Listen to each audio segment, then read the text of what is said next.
Yes, back in 2023, we had that major hailstorm, and because of COVID, everybody was downsizing, and there wasn't any major hailstorms in our state 3 years prior to that.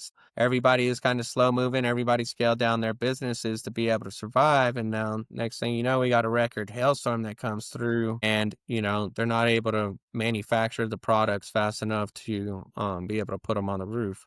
So, that's one issue that comes up here lately, 2025, we've been Hmm. seeing is across the state because most of the roofing companies in Colorado, their business model is focused around storm damage, and their business model is very dependent upon storm damage. Things are slow across my industry right now. Like homegrown's not slow because we do specialty roofs and we're up in the mountains. We're not chasing hail. But across my industry, it's slow. So one of the issues that we've been having this year is delays with deliveries. They're not sending trucks out as often as they normally would just because it's not an efficient use of their resources.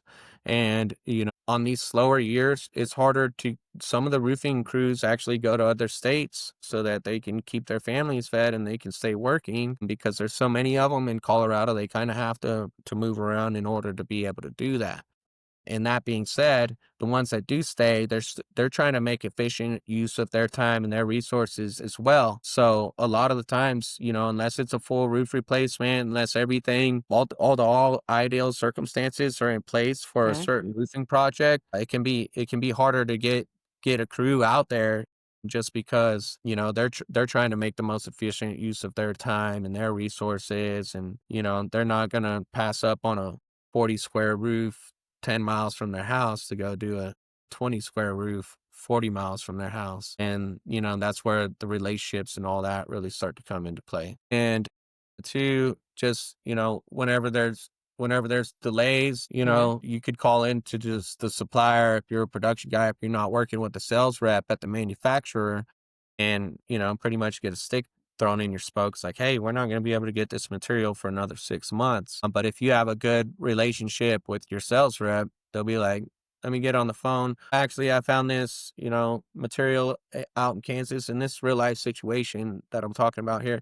I actually found this material out here in Kansas. If you place the order with us, we're going to bring it out here for free and you'll have it up on the roof whenever you need it. So just little situations like that that really do make a big difference in the overall delivery. Okay.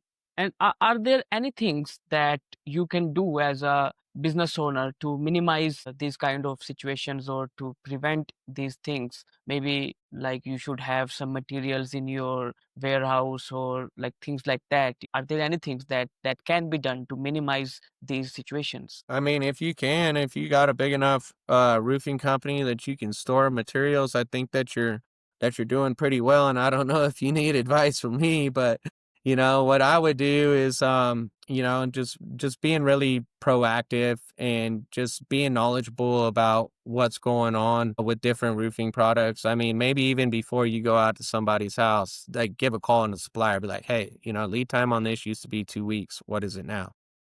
Because I don't wanna go out here and sell these people a roof knowing that they need one before wintertime, and I'm not gonna be able to get it. So it's just really being in communication with the suppliers, knowledgeable about material availability, also knowledgeable about what's happening across your industry. Like I mentioned that, most roofing companies in Colorado are slow right now because there hasn't been hail. So what does that mean? It means, yeah, the products might be available, but it might take some time to get them. So it's like finding out what those lead times are. Also, too, I'm a big fan of like the training classes. Hmm. A lot of the times, like CRA, the different suppliers, they'll do training classes, and it's going out there, and they'll have the reps from the manufacturer there at those training classes. So not only are you getting it direct from the source, how that roof needs to be installed, but you're also able to there connect with the reps from the manufacturers and get a relationship with them, and just kind of pretty much Q&A spitball them until you get the answers that you need.